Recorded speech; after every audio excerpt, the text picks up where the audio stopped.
فرش التراب يضمني. دیکھو کہ اس دنیا میں اس وقت ہو کیا رہا ہے، اور اسی کے لیے وہ حدیث میں سنایا کرتا ہوں. آج تو یہ درس قرآن میں بات آ گئی ہے. وہ حدیث میرے نزدیک آخری چیز ہے. اس کے بعد بھی اگر آنکھ نہیں کھلتی کسی انسان کی تو میں نہیں سمجھتا کہ وہ اپنے گرد اس نے جو یہ فلا تزکوا انفسکم، اس نے جو اپنے گرد تزکیہ نفس کا ایک مصنوعی حالہ بنا لیا ہے، کبھی بھی وہ اس حالے سے نکل سکے گا اگر اس حدیث سے بھی آنکھ نہ کھلی. اور وہ حدیث کیا ہے؟ مولانا اشرف علی تھانوی نے اس کو اپنے جو خطبات جمعہ ہیں ان میں نقل کیا ہے. بیہقی کی روایت ہے. اوحى اللہ عز وجل الى جبرائیل علیہ الصلوۃ والسلام ان اقلب مدینۃ کذا وکذا باہلھا. اللہ نے حکم دیا حضرت جبرائیل کو فلاں فلاں بستیوں کو الٹ دو اس کے رہنے والوں سمیت.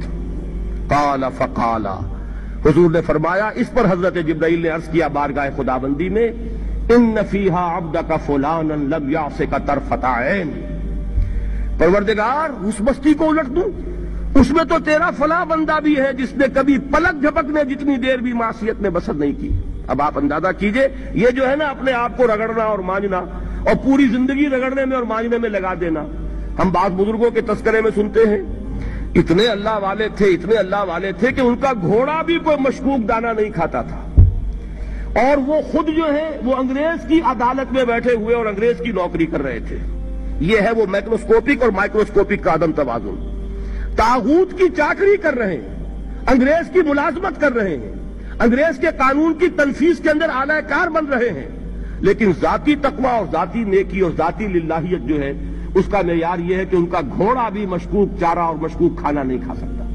یہ ہے وہ عدم توازن. اس کو نوٹ کیجئے گا، جس کو کہ اس حدیث میں محمد رسول اللہ صلی اللہ علیہ وسلم نے واضح کر دیا کہ حضرت جبرائیل عرض کرتے ہیں کہ اللہ فلاں بستی کو الٹ دوں، اس میں تو تیرا فلاں بندہ بھی ہے جس نے پلک جھپکنے جتنی دیر بھی معصیت میں بسر نہیں کی. ذاتی نیکی کا اب اس سے اونچا کوئی مقام کوئی شخص مجھے اگر بتا سکے تو میں اس کا مرید ہو جاؤں گا.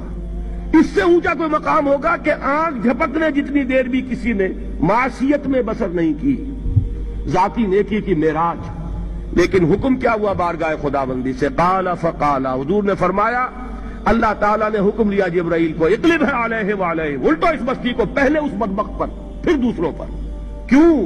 فإن وجہہ لم یتمعر فی ساعۃ قط، اس لیے کہ اس کا چہرہ کبھی میری غیرت میں سرخ نہیں ہوا، اس چہرے کا رنگ نہیں بدلا. بے غیرت انسان، بدیاں پھیلتی رہیں، میرے دین کو روندا جاتا رہا، میری شریعت کی دھجیاں بگڑتی رہیں، عوامر کا مذاق اڑایا جاتا رہا. نواہی کے لیے دنیا کے اندر جن چیزوں سے میں نے روکا اس کے لیے فلسفے تراشے گئے، اور یہ لگا رہا مست رکھو ذکر و فکر صبح گاہی میں اسے.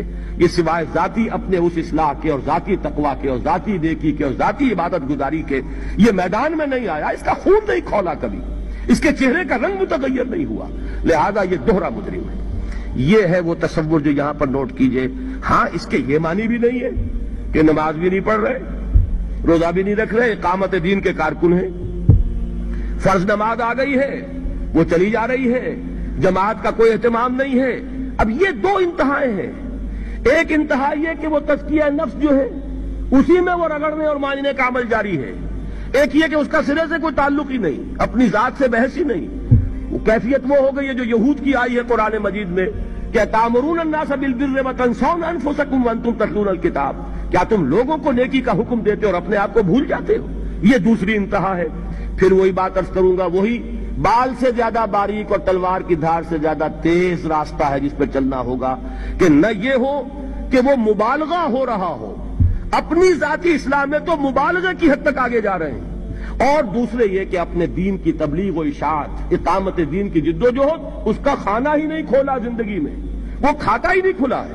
یہ ایک انتہا ہے. دوسری انتہا یہ ہے کہ انسان یہ سمجھے اپنے آپ کو کہ میں تو مجاہد فی سبیل اللہ اور دین کا کارکن اور دین کا میں اللہ کے دین کو قائم کرنے کی جد و جہد کرنے والا ہوں، جبکہ حال یہ ہو کہ جو کبائر ہیں وہ بھی زندگی میں موجود ہو. ظاہر بات ہے فرض کا ترک کبیرہ ہے، نماز فرض چھوڑی تو کبیرہ گناہ کا ارتکاب ہو گیا، وہ تو کبائر میں آ جائے گا. فرائض کا ترک کر دینا کبیرہ گناہ شمار ہوگا.